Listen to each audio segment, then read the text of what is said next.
All right, welcome back to the War Room. I'm here with Karsten and Alec once again to talk some more dirt bikes, baby. It is after round 2 of Supercross that was at San Diego.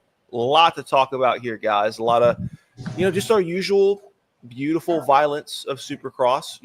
Acrobatics, people breaking femurs, people racing even though they're puking and having diarrhea beforehand, people getting knocked out. It's beautiful. It's our sport. I guess to start it off, guys, there's one big surprise. I mean, we were talking about it maybe happening towards the end of the year, or if maybe one or two guys, took a night off. We were like, hey, this guy is next, and that would be Julien Beaumer, aka King Julien. Shout out Madagascar, and that dude came out and was fantastic. Well, it gets his first win of the season, pretty dominant win too. I really don't have any other words than that. I mean, guys, what were your thoughts from watching him put together really a complete weekend? Okay. Yeah, I thought the coat we saw him wear week 1, really shined through. That was a great indicator that this was going to be a good season. And I'm honestly just stoked that we've got some good competition in the 250 class. We didn't know with everybody coming in if there was going to be, because if you just took everybody that's in there on the West Coast this year and stacked it up to how they were last year, it looked like, okay, Hayden's probably gonna not totally walk away with it, but it might not be very competitive. And that's not the case. It's a good racing, and even guys like Cole Davies coming out ripping. So I'm happy to see that there's some fast guys out there, and yeah, get a little more parity. Yeah, I mean, hey, Cole Davies getting his first podium too. That's almost just as big, because that kid was on the border of just doing futures for another year, and they last minute were like, oh, well, we'll put him East Coast, and then even more last minute, like, you know what, this kid's second overall in our practice right now. Let's throw him in West Coast, and homie's been cooking, ripping starts, doing great in heat races, and now he's got his first podium in his second race of Supercross. I mean, Alec, what did you see in Cole Davies that you like? Anything that you didn't like? But I don't think there's much to dislike. No, man, he looked good, looked fast, looked better than expected, really. I mean, I expected him to come out and kind of get the first few race jitters out and, rookie jitters and get a little bit better towards the end of the year. But, I mean, he's jumped out the gate. Great starts. Obviously, great starts will help. But no, he's got a solid pace. I see him taking a win, Deegan going down in a start, and I could see him holding off Juju or something and get a win this year. Yeah, and you made a good point there. I think one of the biggest differences we're seeing in other than just overall pace between Cole Davies and Hayden Deegan right now is Davies is ripping the starts, bro, and Deegan is having trouble with the starts. I don't know why. He's usually a great starter. And we're 2 rounds in a row to where Hayden cannot get inside the top 5 in his main event start. Heat races seem to be fine, but still not great. But yeah, I really liked what I see from Julien. I think Julien, when we talk about the intangibles, right? You look at his demeanor. He has a ton of just raw poise. You can just look at the way he conducts himself. You can look at his facial expressions going into motos, after motos, etc. The dude just always looks unfazed, kind of like a Cooper Webb almost. If it weren't for the champagne and whatnot and the slight smile, you would think you really wouldn't be able to tell the difference between him getting a top 5 or a win, because he's just seems that laser focused. So the question is, Hayden is still back, I think, 8 or 10 points. I think. Let's double check here. I'm gonna fact check myself. Yeah, he's back 10 points. So, and one of these, when we look at the 250 top 5, right? You got Beaumer at first, Smith at second, Shimoda at third, Deegan at fourth, Ryder D at 5th. Really, most likely one of those 5 is not going to be contending anymore, because Shimoda, talk about that a little bit, broke 2 of his fingers and had to ride with it because of Cody Schock's pit board mechanic. holding that pit board out a little too long during qualifying. He ran into it. But Joe, being an absolute dog, races with it, still gets P7, which is a phenomenal result given the circumstances. The downside is most likely it's going to be required that he get surgery to get that fixed. So that's not something that they can wait on, because, it's then like, hey, if we wait on it, it's just going to grow back incorrectly and it's going to be even harder to fix. So from what I'm hearing, it sounds like he's going to need to get that, taken care of, probably some pins. So unfortunately, even though he's still top 3 in the standings, he's most likely out, even though he was able to gut it out and race through. So it may have all been in vain other than just for pride. But so when you look at the 4 that are most likely going to be left of these top 5, when you look at Beaumer, Jordan Smith, Deegan, and Ryder D, is the look still of, okay, who's going to compete with Hayden Deegan? Or is the look going into the rest of this 250 West season more, can Deegan catch up? Or really, can he be consistent enough to even make it, keep it within the 10 points and not have these ups and downs? I mean, we were expecting more of a dominant season when Levi Kitchen was out of here. But my question to y'all is, basically, is the mood more which one of these, between, Jordan, Julien, and Ryder is going to challenge Hayden? Or is it more, can Hayden take that role as the number 1 contender? I realized I couldn't answer. Yeah, I don't know. I think it's going to depend if he can get the starts, and then watching them actually race each other. We haven't gotten to see Hayden and Julien actually race each other because they haven't been at the same spot on the track at the same time with enough time left to actually do something. So I think it's going to come down to them getting, both of them getting a good start and then seeing how they actually race each other, because they both got the speed. That's my thought. Yeah, I totally agree. I thought watching Juju in qualifying, I was at work at the time. I said to my coworker, I said, watch this kid. This to me looks like the Deegan killer. Just watching him out there on the track was like, he looks just as fast, just as smooth. And then so far, he's a better starter. We're still 2 rounds in, still a little early, but I mean, he's shown to be a better starter. Yeah. So the weird thing is, with this top 5, you got nobody from Cowie, because Marchbanks has had 2 bad races in a row. Mm-hmm. He finished 8th. I think he crashed again, or was he just terrible? I can't remember. Does anyone remember if he crashed? No, I know. Didn't Masterpool crash? Yeah, and speaking of which, he broke multiple fingers in that crash too, and it sounded like he's out again because he's going to have to get that. Like it's probably spiral fractures or something like that. That's where it's going to need pins.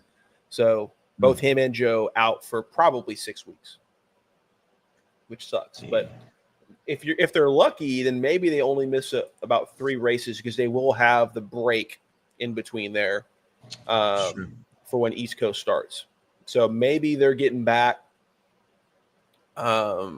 like maybe after the first showdown. I forget when that is, but usually the showdowns are like midway through the season.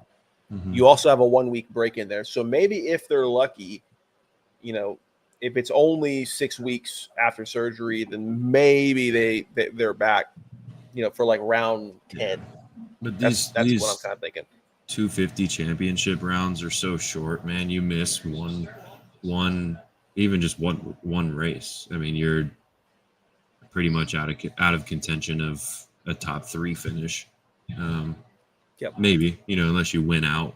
But it feels like if you miss one, especially 2, or like you're saying, if it's 3 weeks that they've got to just straight miss, I mean, it's almost just like, why come back? Come back. Yeah, it's kind of a championship ruiner. Yeah, and I'm curious as to what Mitch is going to do, because you threw in Masterpool because you basically had no one else for West Coast, because you were down Levi and everyone else is going East Coast. Well, now Ty's out, and you've only got Garrett Marchbanks in there. That's it. It's not looking good. Yeah, so they should have put Kitchen in there. Well, I think they very much valued him as their maybe in both classes their only hope of a contender for 250s. Yeah. I don't know. Yeah. Because who else would you Well, pick?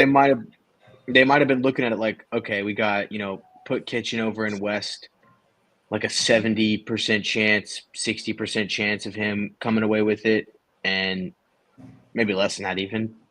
But then over Probably on 50 East, between it's him like, and Deegs is what they were thinking before the season Yeah. starts. and then over on East, it's like, okay, maybe that one's like a 70, 80% chance he comes away with it. So Well, especially Where with the is fact that he was Matthew? sick that first round, they were like, if we feel like he can actually race and race well, get a top 5, we'll leave him in there.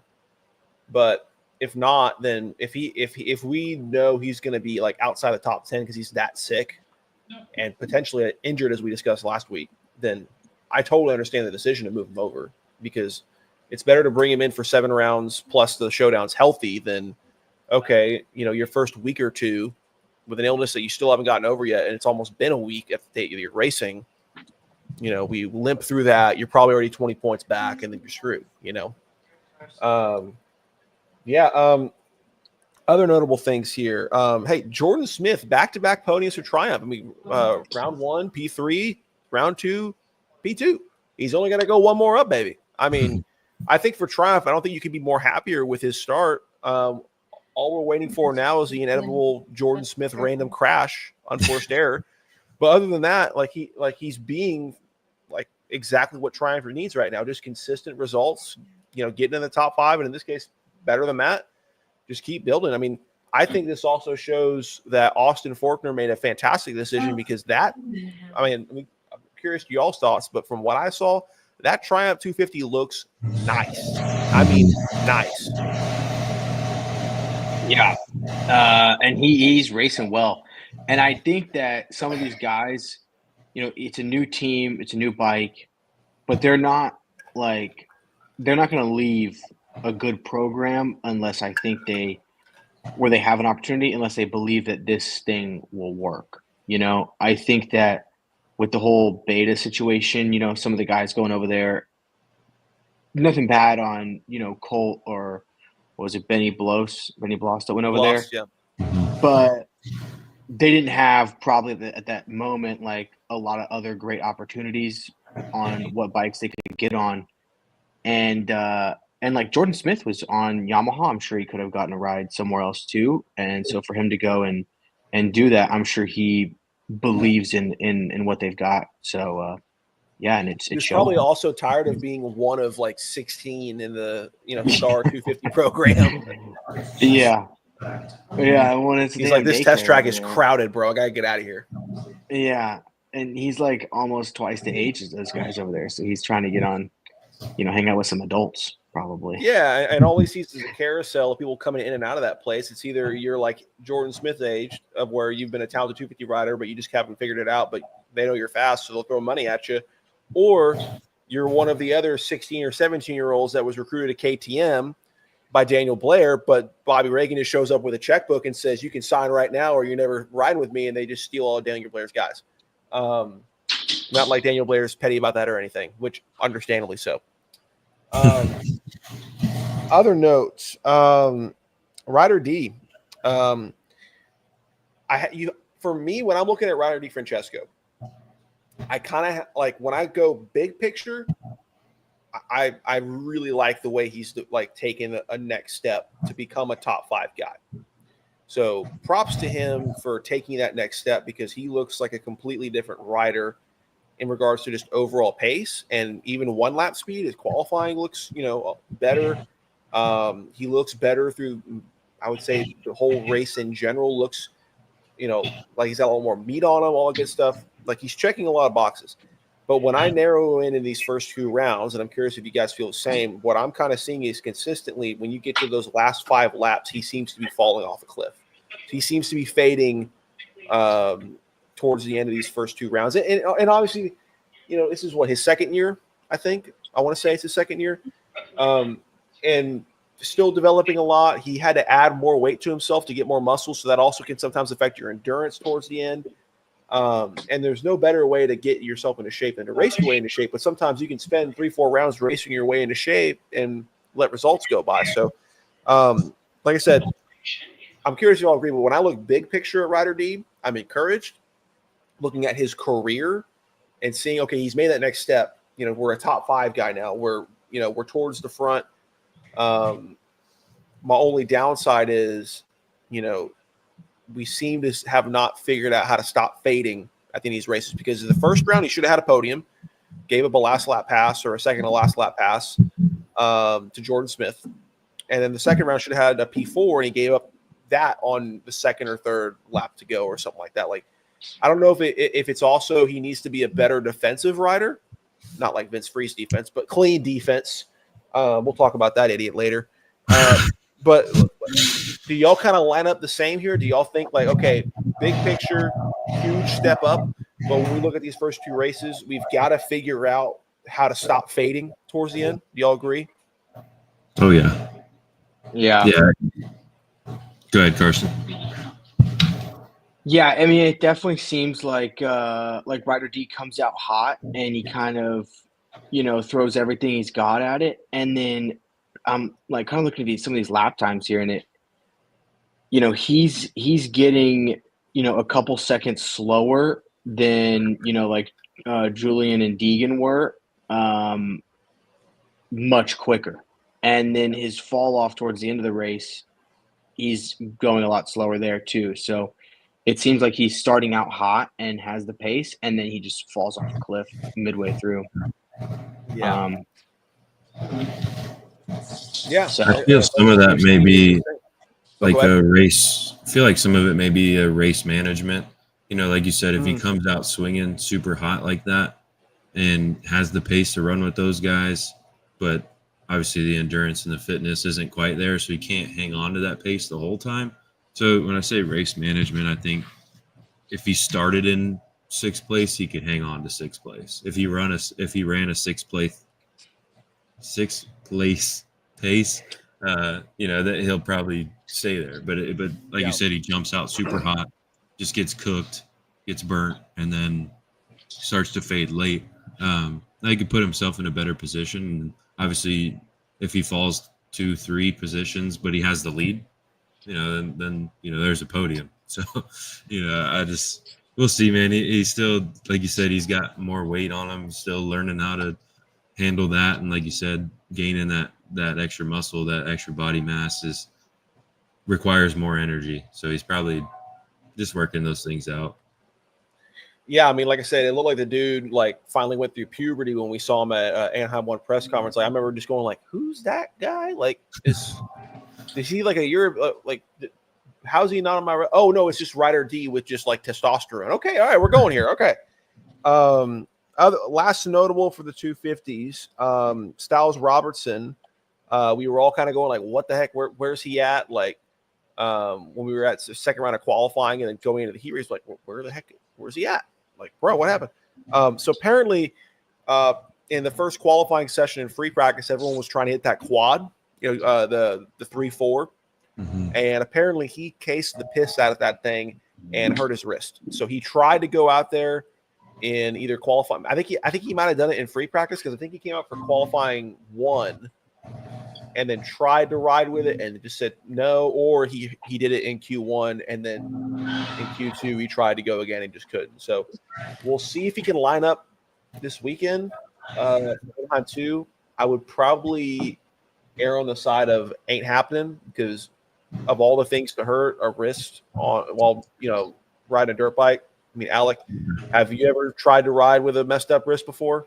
Oh yeah, dude. I still have. As our official test rider, I still have scars on my wrist right here in my hand, dude. I got landed on once on my wrist, and it's funny you brought it up, because this cold weather is making it hurt, and it's okay.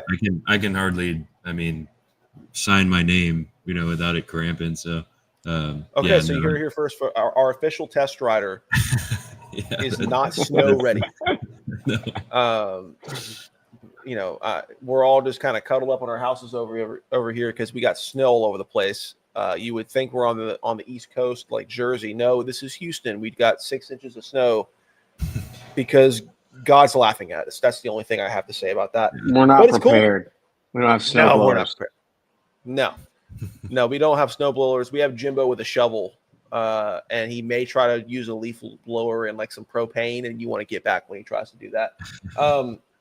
Anywho, other than that, I will say this: if I were to name like who's the most disappointing rider of this entire class, it's got to be Michael Mosiman. It's got to be Michael Mosiman. Like, dude was like P18 and round 1, P9 round 2, bro. Like, that's like, if you were to tell me, bro, who's cooked right now, it's not Chance Hymas. No, I don't care what Deacon says. It's Michael Mosiman. The bro's cooked. I mean, if he doesn't turn round 3 into at least a top 10, a top 5. Sorry, head up my rear end there. Like, I would say you got to hit the absolute, like, you got to hit the big red panic button. Like, you got to slam that thing home. Like, Bobby Reagan made like fire him right there, or I don't know. He's got to at least do better agree than Cole Davies. Yeah. I mean, or he's gonna do, no one else that's more cooked than him. I mean, I know Deegan's been underwhelming, but you're looking at a 5.3 compared to last year. That's actually better than his first 2 rounds last year. I don't know of anyone else that's like more cooked than Michael Mosiman with those expectations right now. Well, Deegan's in a situation where it's like a 1-score game, but it's not like 7-0. You know, if it's like 7-0, it's like, okay, you may never score. You haven't shown you can. Deegan's in like a 14-7 spot. Michael Mosiman's in like a 7-0. It's like, you know, the floor, there is no floor. Yeah. Like the floor is Carson, I don't know if an opinion on any of our shows has been communicated more perfectly and efficiently as you just did. So thank you. Thank you. That was beautiful. So Michael Mosiman. Sorry, buddy, you're cooked. Moving on. How about 450s, ladies and gentlemen? Just kidding, gentlemen. Eli Tomac is back. He's back. The last American Bulldog came out there, and that man cooked. He's not cooked. He's the one cooking, per se. The dog ate. The dog ate. He's a chef and a dog. That sounds like a weird kids' TV show. No, it's just Eli Tomac. Jet also kind of back too. Incredible battle between those two, and at one point a 4-way battle between Cooper Webb, Ken Roxon 1-2, and then Jet and Tomac 3-4. I will say probably the move of the night was Eli Tomac going around the outside in that split lane sand section. I don't know how you find that traction, bro. He was so fast. I saw some other people go for it, and they were not railing it like him. I mean, there was a couple where he just sent it the whole way. No, I don't even know how you rail that, bro. Like, your degree of banking is like minimal. Yeah. Like every other person had to. Yeah, every other person I saw do it, they had to stand it up like halfway through, maybe like 3/4 of the way through, and then lean it back over for the last part. There was at least like 4 or 5 of them where he just the whole way, dude. Just he was dragging especially to handlebar. beat Jet on the inside lane like that. That was just absolutely impressive. I mean, Jet's an amazing, clean defensive rider at Vince Freese. Clean defensive rider. He's very, very hard to pass. Much like Cooper Webb as well, and even Jason Anderson to some extent. But also his overall pace is hard to do that, much less taking an outside line and greasing that thing all the way around like it's almost a bowl turn. Yeah. But the thing's got almost no degree of banking. I have no idea how he did that. That was definitely the move of the night, in my opinion. But yeah, I think Cooper and Kenny looked good early. I think Kenny almost had that move done to take the lead from Cooper and try to blitz off before the rest of the pack catches up, do his usual thing. But I don't know if y'all saw this too. When Kenny went in on Cooper in that bull turn before the whoops, he kind of made some contact with him. And then it seemed like Cooper, even though he may have about to, poop himself because of whatever food poisoning he was dealing with. I have a direct quote to share later. It seemed like all of a sudden he just checked into different gears like, oh, no. You just hit me. I'm Cooper Webb. You don't hit me without waking up that dog in me. And then he just proceeded to, not let Kenny by and just hold him off. And then eventually Tomac and Jet make it through. But still a podium for Cooper. But yeah, that was an interesting turning point in that battle because I thought Ken had him covered. But between the third and fourth between Kenny and Cooper, what did you guys think about them? Obviously they finished like 13 seconds behind the front too, but do you think that there's still more room of improvement for those two to potentially close that gap in future scenarios? Yeah, I thought it was good racing from both of them. Yeah, what'd you think, Alec?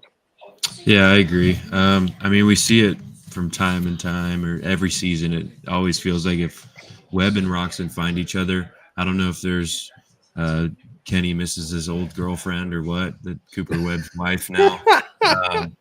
But something. There's some head games in there where Kenny just like cannot pass Webb, and obviously Webb was slowing Kenny down because based on the gap, right? I mean, who's to say if Kenny passed him if the gap wouldn't be the same? But yeah, I mean, every time he runs into Webb, it's like a brick wall. He just cannot get through.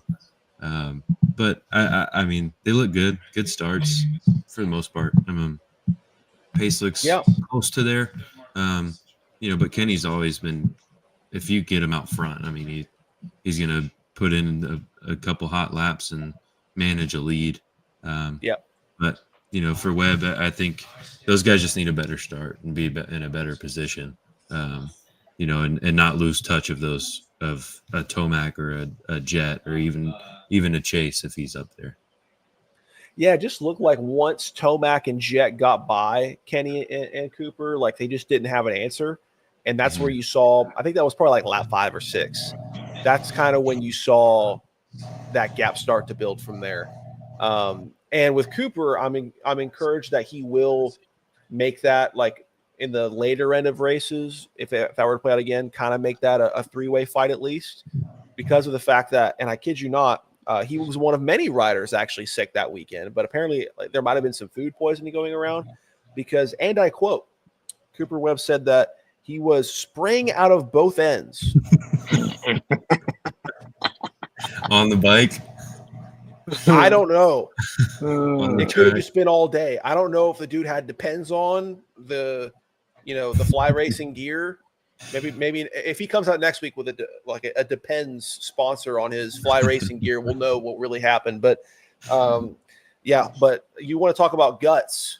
He rode with guts. He also may have been spraying his guts all over the track while riding it. But yeah, so tough ride from him. Hitting the seat mounts when you already got the seat ain't the only thing he's bouncing on, brother. Yeah, so you want to talk about a rough day and to still get a P3. I was wondering why he looked so unhappy on the podium. It's probably because he had to go. But yeah, he needed to get out of there. He was like, bro, dude, it was bad. He was like, no one pull my finger, please. Now when it came to Eli and Jet, it's kind of weird because for everyone on the outside looking in, the response to both of them was like, oh, they're back. Because Jet didn't lose any talent per se, just was terrible on the bike round 1 because his bike was acting terrible, very unpredictable. Looked way too high on the back end, and the front was really tight. Dancing around on the whoops like crazy. Couldn't jump him, couldn't skim him, just really couldn't do anything there. And then Tomac, it was just, hey, looked really good round 1, but could he actually win a race? He hasn't won a race in almost a year and a half, I believe, when it comes to Supercross. So to see him break that barrier and actually show he can get it done was awesome. So it's kind of weird because that was your race fight right there, was those two, and the response to both of their rides was, oh, they're back. So which one was more surprising for you guys? And Carson, I'll start for you, and then Alec, I'll have you follow up for the result for either of them, regardless of who won, for them to both be 1 and 2 and to finish within a second of each other and to come down to the last lap. Which was the biggest shock to you, and how do you feel about both of them going forward? Honestly, biggest shock was how long Jet had to work on Tomac sitting right behind him and not able to get around him. I figured, and I heard Ricky on the broadcast, whenever they went around Webb, they kind of passed them together. and then Jet was right there behind Tomac, and Ricky on the broadcast was like, "Oh yeah, he's gonna, it's just gonna be a matter of time. He's gonna sit here and he's gonna get around Tomac." And I was like, "Yeah, it's probably what's gonna happen." I think we all felt that. So, Yeah, that's a good yeah, point let's you bring up. just wait to see when it is, and he wasn't able to. Jet was obviously fast, and Tomac was just that much faster, like what he needed to be. And he's just a great racer, and so he's able to defend every move Jet had for him. So I was very impressed with how well Tomac defended him for basically like half the race. Just Well, right there. you brought up the best point so far, I think, of just the fact that Jet was right behind Tomac within a second of him. And I think everyone who's been watching for the last year and a half of Jet being on 450s was like, oh, shoot, that's such a small gap. Jet has never not been able to get this done on somebody when the gap's that small and it's for the lead. Like, we were like, oh, well, Tomac's cooked. Like, great try, buddy. Like, you're going to have to do another time. Because Jet was looking like he was, back to prime Jet in that case. But the battle was awesome, and Tomac rode fantastic. And it wasn't that he was riding. I don't even think he was riding defensive, because he was just maintaining that little bit of gap to where Jet couldn't even throw a wheel on him. The only spot on the track I saw Jet get close was after the 3-4 section, that rhythm section. Jet a lot of times would actually go 2-2-3, and then basically he would 3 into that little tiny bump on that inside part of the 90. So essentially kind of a quad, but not really. Like, it's a very, very small bump. It's hardly noticeable, but he would basically 3 into the inside of that 90. And there was a couple of times that he threw that down and his front wheel was almost level with Tomac's back wheel as Tomac took the bank and outside line of that 90. That was I guess for the track per se, I love the fact that we got 10 whoops, even though it was a baby 10th whoop. It just made it a little bit harder to go 3-3-3 and make it work. Although, believe it or not, Cooper Webb was actually fastest in the whoops, going 3-3-3-1. So believe that. But the overall design of the track, which I loved, was the fact that on multiple rhythm sections, you had different rhythm combinations, and then you had different approaches to the whoops, and it didn't just reward everyone by getting the same result, jumping them. So sorry, I went on a tangent there. So Alec, when you're looking at Eli and Jet, what stood out to you the most, and who are you more confident in between these two going into round 3? Yeah, I agree with Carson. I say Tomac, just the poise, and I mean, we know he can do it. We just haven't seen it, like you said, in a while. But Jet, great racer, great rider. But to go out and beat, I mean, what will be a legend of Jet, how he did, it was surprising to me. I was just waiting, like we all agreed, for when he was going to pass Tomac. And he never did. And that to me was more impressive than Jet, really. Yeah. He's like, he's like an anaconda when you throw a dead mouse. Like, he's not going to eat him right now. He might save it for a little while later, but he's going to go get him eventually. Mm-hmm. He's just going to slither over there on his own time when it's convenient for him and eat it. And boom, turns out this mouse was alive and ate the anaconda, Yeah. That mouse was on a whey protein, baby. Yeah. It was roided up. So Vince Freeze sucks.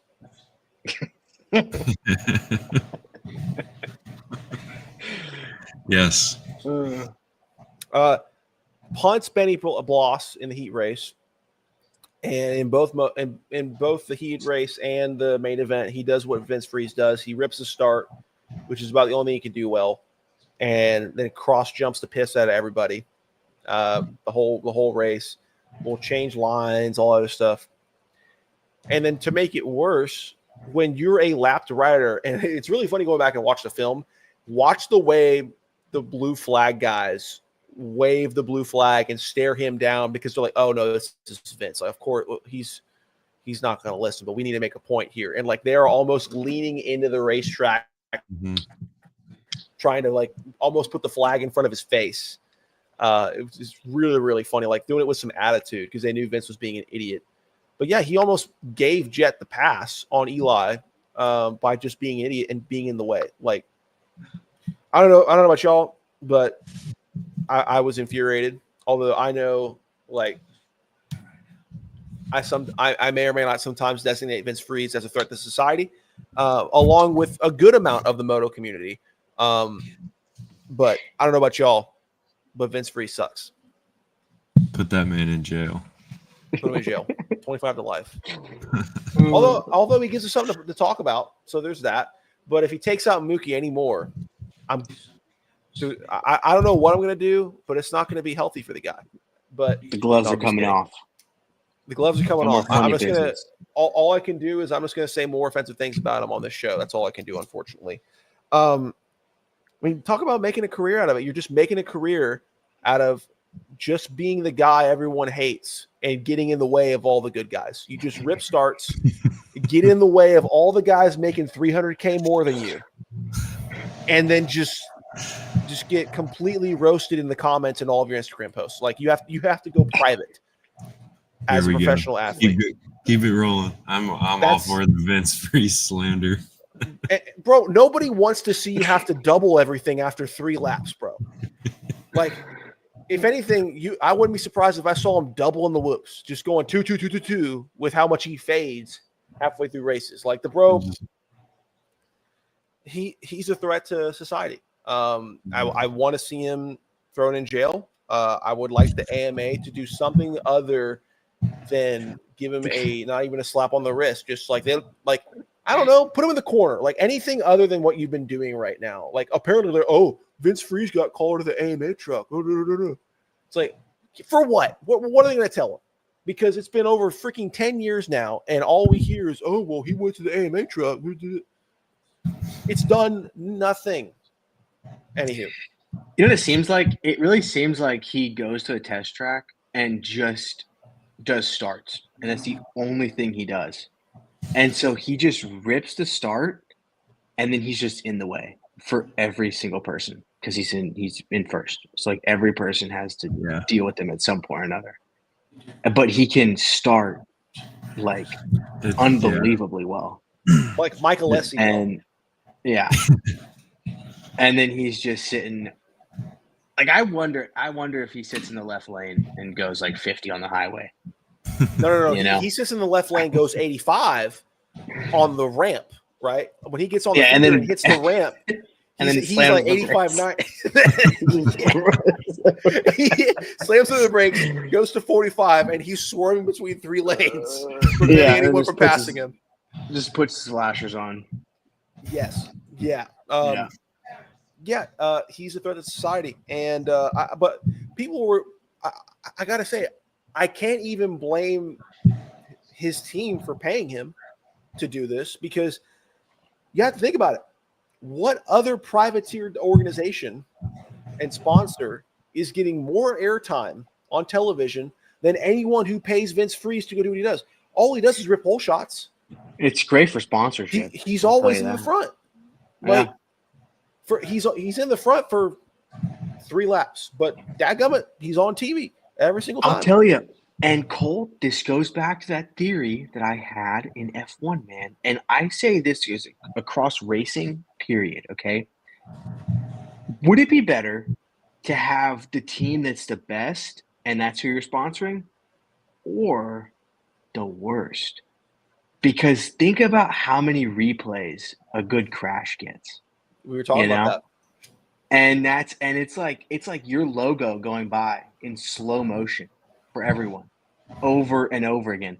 Nobody like slow-mo watches like the final jump to see who won the race. Like no one's like, oh, here we go, let's watch this whip over the finish line with a fire in slow-mo.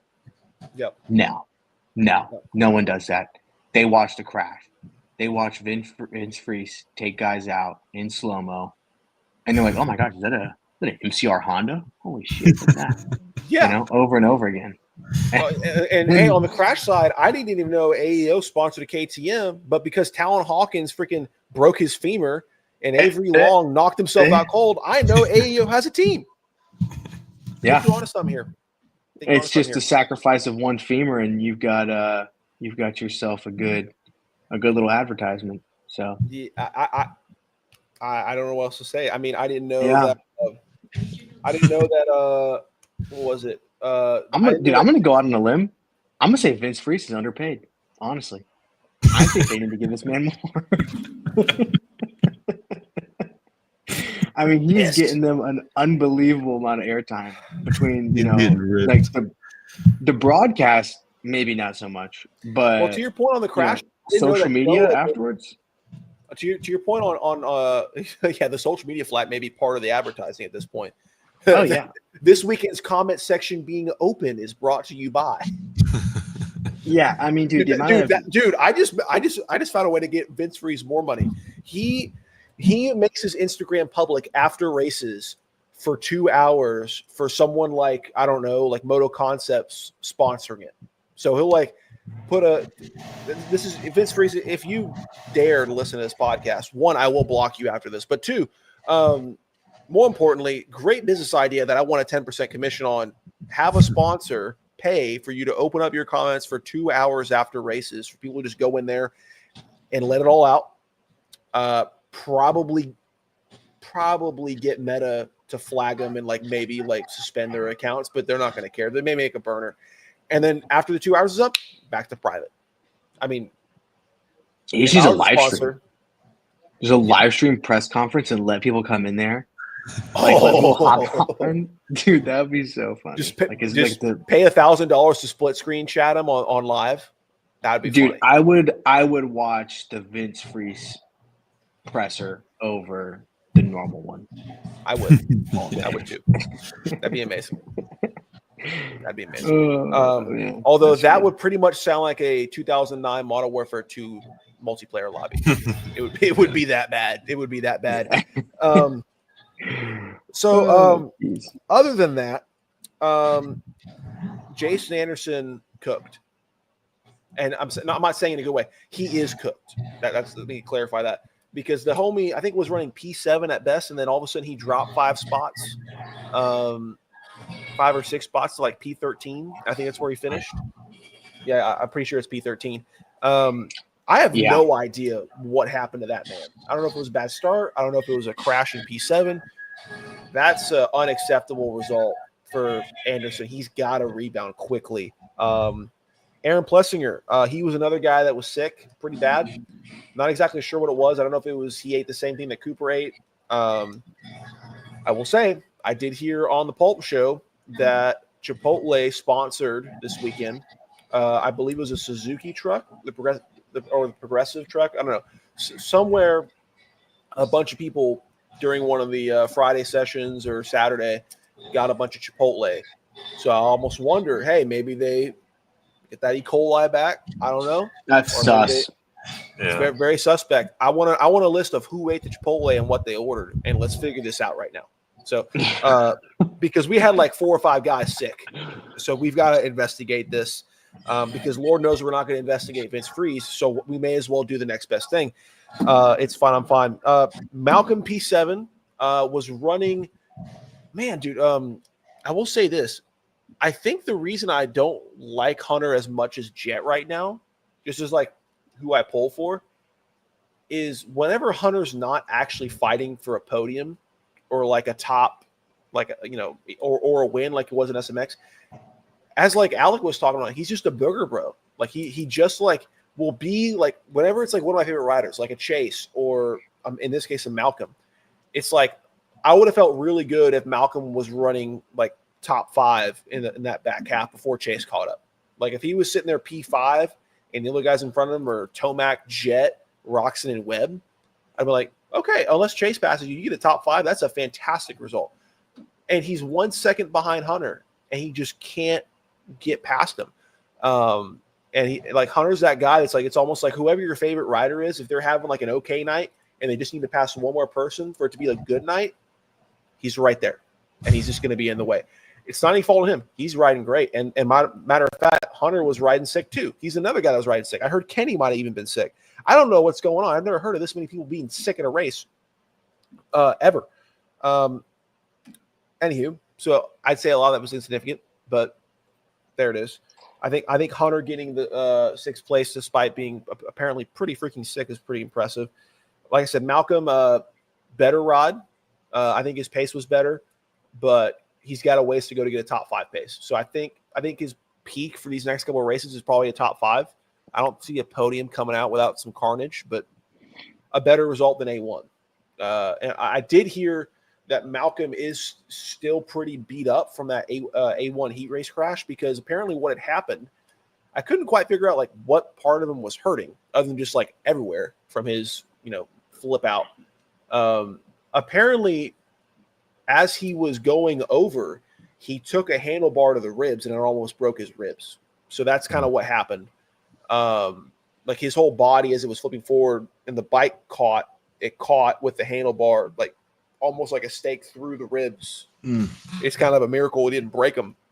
So I also wonder how much that's still affecting his pace too. But yeah, now let's talk about Chase. He had an okay start, and then I think it was Freeze or someone else that kind of maybe scared him a little. I don't know exactly what happened, but one way or another, he didn't get the triple going into that what is it, like the sand section before you get to that section, and then the whoops.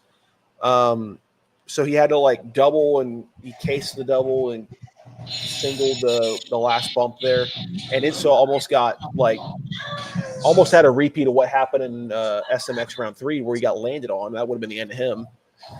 And then he made a mistake and tucked the front. So good ride to come back from pretty much last and then go to 6th. So I think his pace is really good. But what are y'all's thoughts on? I mean, what did y'all see in the air? Alec, I'll start with you. What did you see in the air? Do you think he was just trying to make up for dropping all those spots? Because he had a decent start. Do you think he was just trying to make up for all those spots he lost and kind of rushed out of that bowl turn, the bowl turn, or what do you think happened there? That's exactly what I think happened. It was went into panic mode and oh crap, because he sees who's towards the front and knows that if he's not up there, he's going to lose touch. Just based on one, the track was hard to pass on. 2, I mean, those guys were going. So I think he had that urgency, or that it was kind of like a oh crap moment, and just the front end slid in that rut and washed it out. But I mean, when you almost get a 240-pound bike landed straight to your cranium from 40, 30 feet in the air, like when that almost happens, it's kind of like, it definitely rattled him a little bit. Yeah, I don't think, obviously this is a little reminiscent of a couple years ago whenever he was tucking the front, every other lap or so, especially whenever he was doing well. It just had to happen. And I don't think this is reminiscent of that, though. I think he also did make contact with AP while doing it. I think his rear got caught up with AP as he started to tip over. So he might have been able to save it. I don't know. I haven't reviewed it in detail, but I know that was a part of it. He did make some contact with AP on the outside of him too. Yeah. So I'm not like saying, we need to start panicking or anything like that on him. I think that he's definitely still riding well, and like he made a great comeback. He didn't relatively mistake free from coming back from last, and like the field is just deep right now. Like I think this is potentially one of the hardest seasons in a while for someone to go from last to first. I don't think that that's a realistic thing to have happen this season. So for him to get all the way back up to 6th, I think that was a solid performance. So I think it was as good as it could have been given what happened on lap 1. And I think his overall pace, I think he just looks so much more comfortable. So I think despite the crash, if you were to go to Chase and say, hey, bro, after round 2, you're just 1 point back of the championship, like you're in this, I think he's happy. Because right now, I mean, we've got a legitimate title fight, and it's close between the top 4 right now. The top 4 of Eli, Chase, Ken, and Cooper are separated by 4 points, which is really, really cool. We'll see how long it stays that way. I'm wondering if the Eli, Chase, and eventually Jet are gonna start to take off and run with that. But because Jet's in the top 5, he's 10 points down.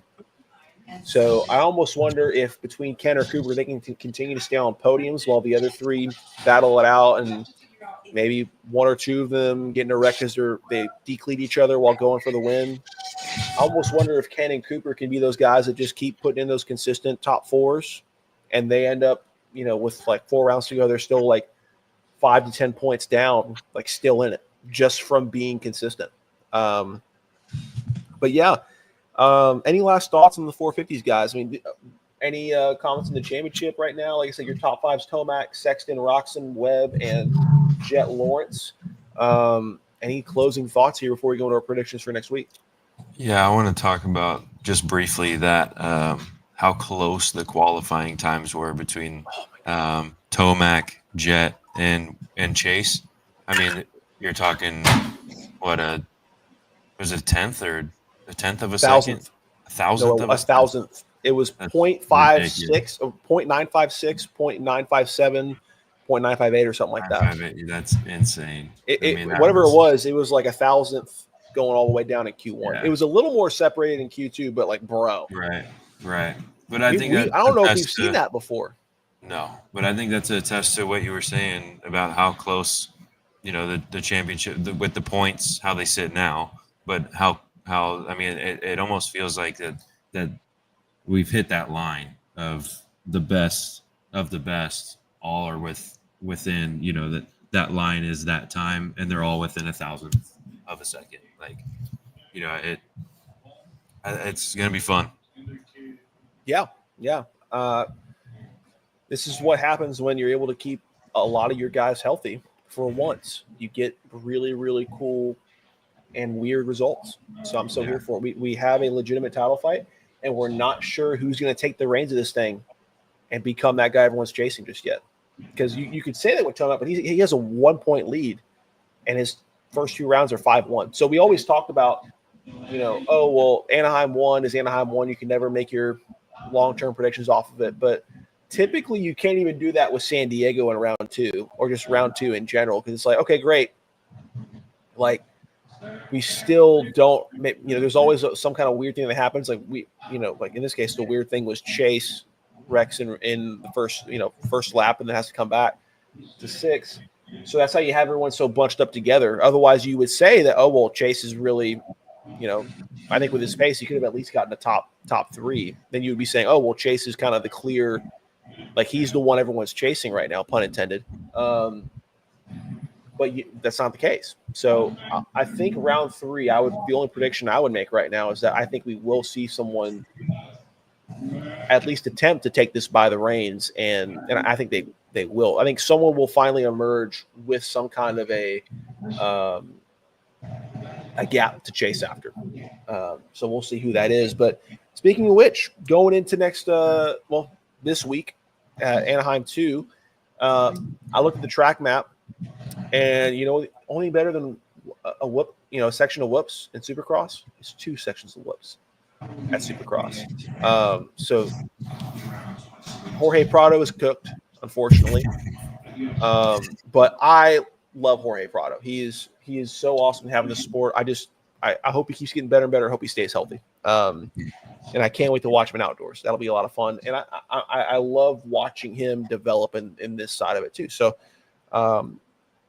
good luck. He's going to need it for 2 up sections back to back, but it'll be fine. Maybe. But so knowing that, I'll be interested to see if they do what they did last week and add a 10th whoop to both of those, because we did see it really kind of helped open that section up and make it more of a passing area. Mm-hmm. And it really helps turn the whoops into a Supercross section of the track instead of just a glorified enduro.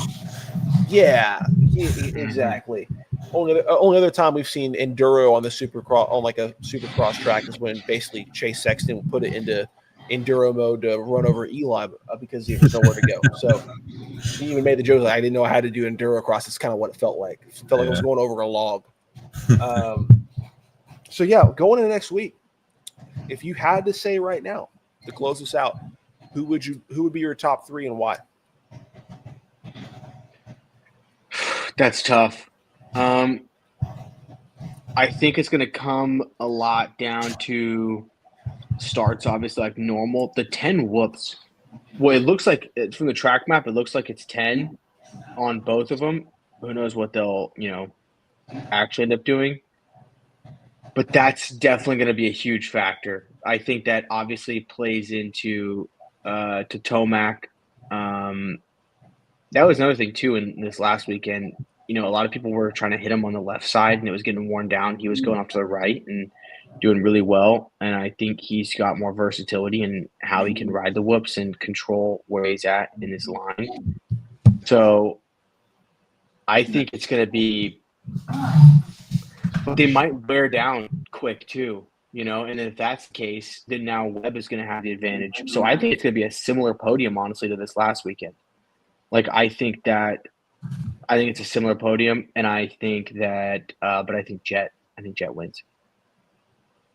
Nice. Okay, so you going Jet, Tomac, Webb, or what's your? Something like that, yeah, something like that. Depending how the whoops wear out, you swap Tomac and Webb potentially. Okay, Alec, who you got? I've got Tomac taking it. He's too good in the whoops. Jet's bike. I know it looked a little bit better, but his whoop speed was. I know he was kind of following the main line, and that got a little hairy. But especially with 2 sections now, I think Tomac was Jet jumping the whoops too. Do you remember Alec or Carson either? A little bit in there, I think he was. Yeah, because it got so rutted out in the middle that. He was taking that, yeah. Right. It wasn't even a skim. He wasn't staying on top. It was just kind of, riding the bumps. But, no, I've got Tomac taking it, 2 whoop section, and he's riding the high. He looked good. Even A1, he just went down in the lead. But without that, he probably would have won that race too. So I've got Tomac with the momentum. I'm going to take Jet for P2, and then I'm going to say Ken Roxon P3. He's going to have a great night, 2 whoop sections. He's a monster in the whoops. I see Chase going down. I like that. Halfway through, coming back, really not losing much. I think Chase will be podium spot, tip over, stall the bike. Can he pass him late and get the podium? So I'm going Tomac, Jet, Kenny, Chase. I like that selection. I don't mind that at all. I like it, except for the fact that it makes me sad because I like Chase. So other than that, yeah, I do too. Chase is my favorite. The logic side of thing is great, but you just offend me. But other than that, I'm going Tomac, Chase, and Jet. I think Jet looks the most unstable in the whoops of the 3 of them. Yeah. I think Kenny may fade a little bit late in the race and lose a podium spot. He'll be up there, though. I think he'll be in the top 4 contending for the win, at least being within pace of it. I think Cooper could be podium level if someone falls off, if someone makes a mistake, comes together with somebody. But if I'm Cooper Webb, he's like Cooper, despite needing Pepto, is basically holding on for the East Coast tracks, right? That's where he shines the most. It's like you think about Tampa, you think about Dallas. He's the king of Dallas. He's won there 3 years in a row, I believe now. Those tracks that tend to, break down earlier, and he gets so much more benefit from not taking the higher lines and bowl turns and cutting down. He doesn't get that much benefit in doing that on these West Coast tracks because the ruts on the outer edges of these bowl turns and the mains don't get too rutted out early enough for him to get a ton of benefit in the back half of the race from cutting down and taking those inside lines and the bowl turns. But that's what he specializes in. Is the phrase is always when the track breaks down, Cooper Webb steps up, right? Because he's a master of line choice late in races. So I think Cooper just needs to continue to stack top fives and not push too hard for a win and make a mistake. I think that's what he's going to do. So I see him kind of slotting into a P5 or a P4. I see somebody between the other four of Tomac, Sexton, Roxon, and Lawrence making a mistake and tipping it over. So that's why I have Cooper kind of as like a P5 in that. So I go Tomac because I do think he has a slight edge on Chase, but I wouldn't be surprised if it swaps between the two. But I think with the whoop sections, I think Jet looks the most unstable of the big three, if there is a big three of like Tomac, Chase, and Jet. I think Jet looks the most unstable in the whoops. When you have back-to-back whoop sections, I would choose Jet to be the latter of the three of those guys.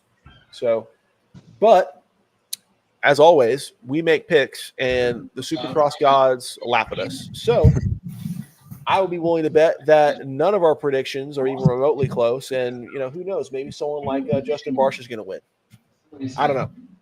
I don't make the rules. But yeah, guys, we'll see what happens. And once again on the 2PD side, congrats to Julien Beaumer for getting his first win. The thumbnail is going to be pretty funny on this one. So I spent about a good solid 5 minutes making that. So that's my pride and joy right there. Yeah. So we'll be back next week to break down round 3, Anaheim 2, and all the craziness it has to offer. And thank you guys for listening. We'll see you next week. Peace. Peace. Later.